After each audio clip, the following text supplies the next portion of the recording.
Безнең репортажда. Нәҗип апа, ни хәлләрегез бар дип мин шулай итеп гримеркага керәдерим. Ул шаулап торадыр. Нәҗип апаны карарга иҗатын яратып килгән кунаклар буладыр. Бүген булар барысы да хатирә. Аларны Нәҗип апаның театрдагы грим бүлмәсендә сәхнәләшләре яңарта. Бизәнү өстәле буш. Үзе исән чакта мондагы кайнап торган тормыш хәзер аның шушы автобиографик китабында һәм иҗатташлары күңелендә. Нәҗибә менә шулай үзенең грим бүлмәсеннән чыга иде дә, костюмнарын кигән, шушы стенага килеп, уйланып, терәлеп, сәхнәгә чыгышын көтеп тора иде.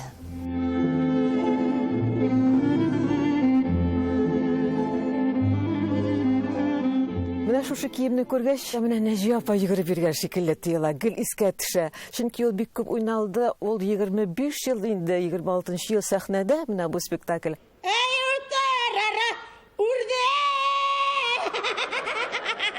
Гөргүри киевләрендәге әүдәки карчык образын Нәҗип апа үзе дә нык яраткан.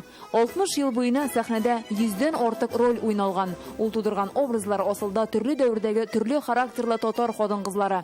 Әлдермештән Әлмәндәрдә Өммия, Зәңгәршелдәге Хадишә, әниләр һәм бәбиләрдәге Гөлфинә, Банкротта Гөлҗихан, баскетболистта Хәнифә. Әни, хатын, килен, сеңел, апа, әби. Карчыкларны аеруча күп уйный ул.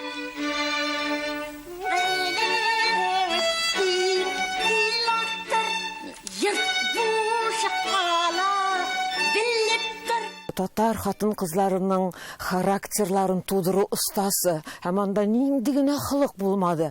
Менә кешегә, хатын-кызга нинди сыйфат хас, ул шуларның барсында бик оста бирә белде. Бөек артистка булу аңа табигатьтән бирелгән сәләте, тырышлыгы аркасында насыйп була ди Россиянең һәм Татарстанның халык артисты Әсгәр Шакиров.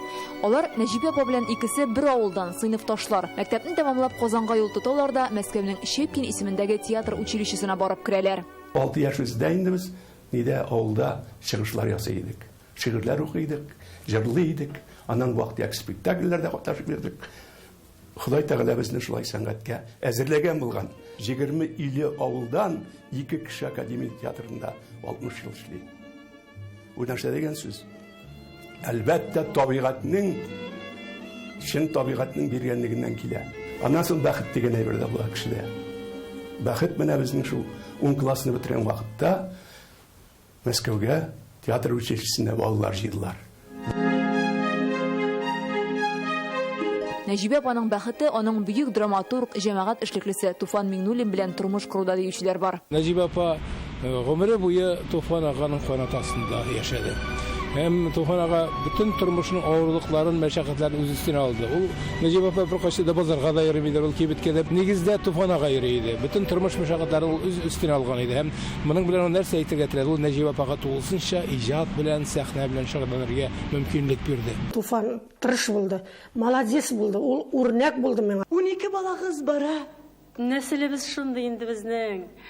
Мин үзем Зарифулланың җиле тиеп китсә дә балага узам.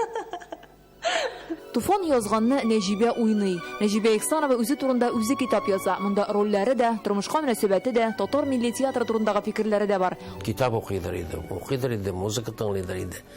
Ул әкренләп үзен тәрбияләде. Үзе дә сизмәде микән, тәрбияләде шушы интеллектның, зиялылыкның уеннарына чыгу. Ул бит нинди интеллигентларны уйнады, бит хушыгыздагы карагыз. Гыймран Хаҗи Газизәсенә 250 тәңкәгә бик матур, бик киң алтын беләзек алып кайткан. Тамашачы аны кая күрсә дә кочаклап күрешә. Сәхнәдә уйнамый башлагач, хәтта авылдашлары хәл белергә җыелып килгән иде. Тамашачы аны, ул тамашачыны яратты. Эчендә ут уйный иде аның. Көч, куәт, бөтен халыкны, тамашачыны үзенә карата белә торган актриса. Үзең сөйләгәнсең, Абдрахман хатынына. Алланы безне үләндерәбез диепсең, үзебезнең авыл кызларына диепсең. Ой Алла, әйтән берәүне дә кертмибез диеп. Бу спектакльләр безнең телевидение архивында саклана. Аларда Нәҗип апаның кабатланмас образлары, алар онытылмас һәр татарның йөрәгендә.